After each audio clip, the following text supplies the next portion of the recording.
Penyiksaan ini tuh mengakibatkan kondisi fisik Furata berubah menjadi warna jingga gitu, kayak ya setengah mau mati lah atau babak belur gitu ya, dan membuat para pelaku ini kehilangan nafsu bejatnya. Halo, selamat datang di channel Tahu Bulat 01 dengan gue Imam Kurnia Sandi.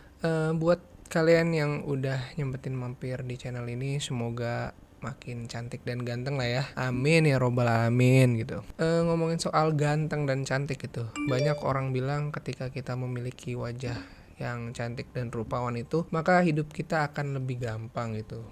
Tapi ini tuh jauh gitu berbeda dengan kisah hidup Junko Furata, gadis asal Jepang yang berakhir tragis dan sial karena memiliki wajah yang cantik. Nah, seperti apa sih kisah Junko Furata ini? Ini dia intronya.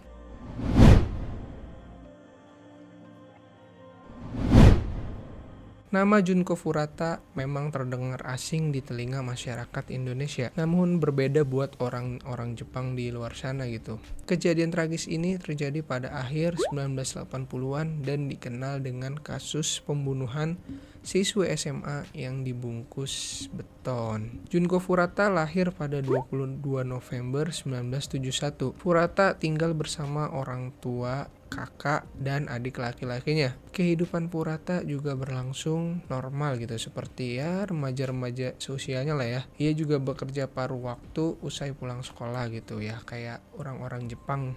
Di sana tuh biasanya pelajar tuh saya suka apa sih namanya, atau wajib gitu ya, kerja paruh waktu. Yang jelas tuh banyak cerita-cerita gitu, kayak di film-film tuh. Nah, petaka datang ketika Hiroshi Miyano, lelaki yang dikenal sebagai tukang bully dan disebut memiliki hubungan dengan Yakuza gitu. Dia ini terpikat pada kecantikan si Furata ini. Reputasi buruk Miyano diperparah dengan hobinya yang suka mabuk-mabukan, rokok, kayak makan narkoba, bahkan bermain perempuan gitu, bermain cewek gitu ya. Jadi bukan sesuatu hal yang aneh lagi kalau misalkan nanti si Furata ini bisa jadi bahan penindasan atau pelampiasan si brengsek ini gitu. Melihat paras Furata yang cantik, Miyano justru jatuh hati dan langsung menyatakan cintanya gitu. Langsung ditembak deh tuh si Furata sama Miyano. Tapi tentu aja sih Furata menolaknya dengan alasan ia tuh lagi nggak mau pacaran dulu gitu. Tapi penolakan ini tuh membuat Miyano marah karena hal apapun yang dia mau tuh biasanya diturutin gitu. Dan karena hal itulah neraka bagi Furata pun dimulai. Pada pukul 8.30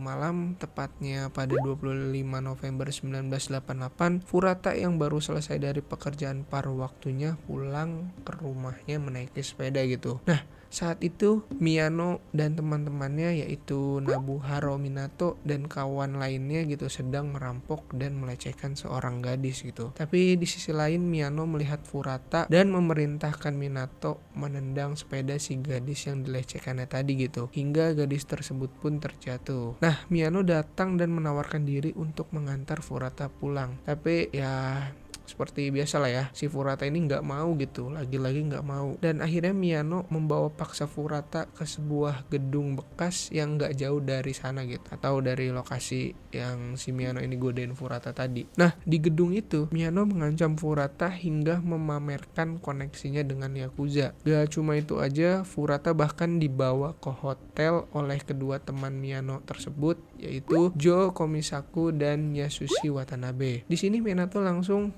menyusul dan keempat temannya membawa Furata ke rumah orang tua Minato ini di distrik Ayase Adachi. Tapi lewat buku harian Furata yang ada di tasnya, itu keempat pemuda tersebut jadi tahu gitu di mana sih Furata ini tinggal gitu kan. Mereka bahkan mengancam bahwa Yakuza akan membunuh keluarganya jika ia kabur. Nah, jadi tuh posisinya udah disekap gitu si Furata ini, udah diculik lah ya gitu. Dan di sisi lain pun orang tua si Furata ini khawatir gitu karena nggak ada kabar sama sekali dari putrinya. Orang tua Furata juga akhirnya melapor ke polisi pada 27 November.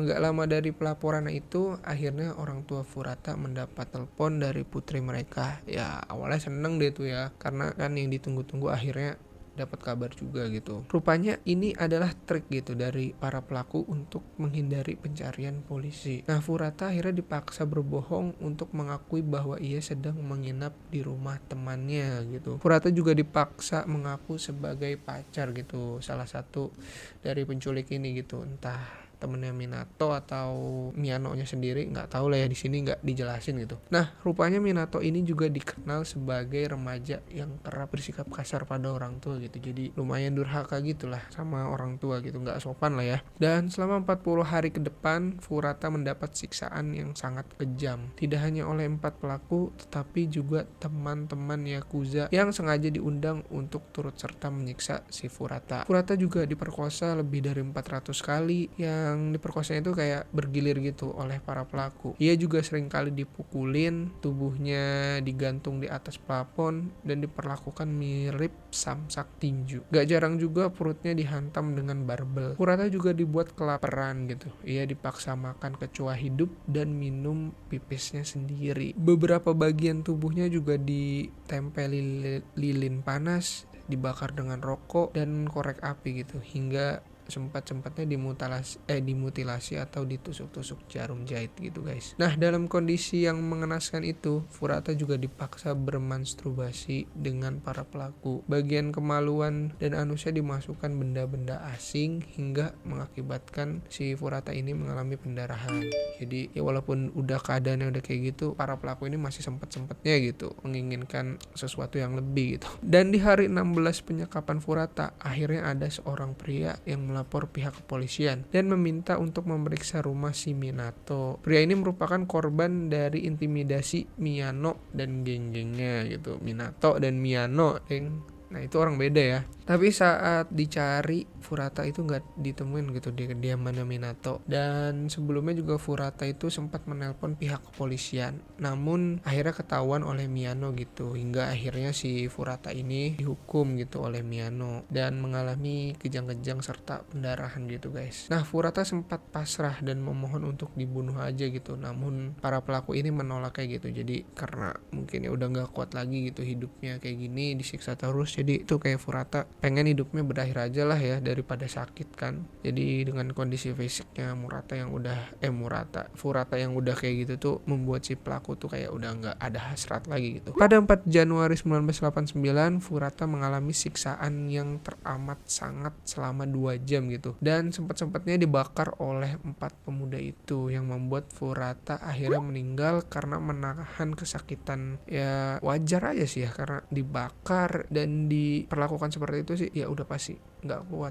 Para pelaku akhirnya panik dan kemudian membungkus tubuh Furata dan menempatkannya di drum 208 liter dan mengisinya dengan semen basah. Mereka membawa drum yang berisikan mayat Furata itu ke daerah Koto di Tokyo dan membuangnya ke dalam truk semen. Dan akhirnya pada Januari 1989 para pelaku ditangkap atas pemerkosaan gadis lain. Namun akhirnya mereka juga mengakui kejahatan atas Furata itu dan menjaring pelaku-pelaku lainnya gitu. Dan akhirnya drum yang berisi mayat Furata ini ditemukan pada 30 Maret 1989 dengan kondisi tubuh yang nggak bisa dikenalin gitu. Jadi polisi itu cuma bisa mengidentifikasi aja gitu melalui sidik jari. Vonis yang didapatkan para pelaku dinilai tidak adil oleh masyarakat. Paling ringan itu penjara 7 tahun dan yang terberat cuma 20 tahun gitu guys. Karena pelaku masih di bawah umur, jadi ya alasan inilah yang membuat hukumannya diringankan oleh pihak kepolisian atau pihak yang berwenang gitu. Jasad Junko Furata akhirnya dimakamkan pada 2 April 1989 yang dihadiri oleh keluarga serta teman-temannya gitu. Dan kisah tragisnya ini dibuat dalam bentuk novel, film hingga lirik lagu gitu. Jadi ya cukup menyayat hati lah ya. Seorang gadis cantik yang diperlakukan seperti itu, diculik, disekap, ya itu nggak wajar aja ya. Maksudnya itu terlalu kejam gitu. Jadi buat kalian di luar sana yang merasa diri kalian itu cantik ya lebih baik sih jaga diri ya.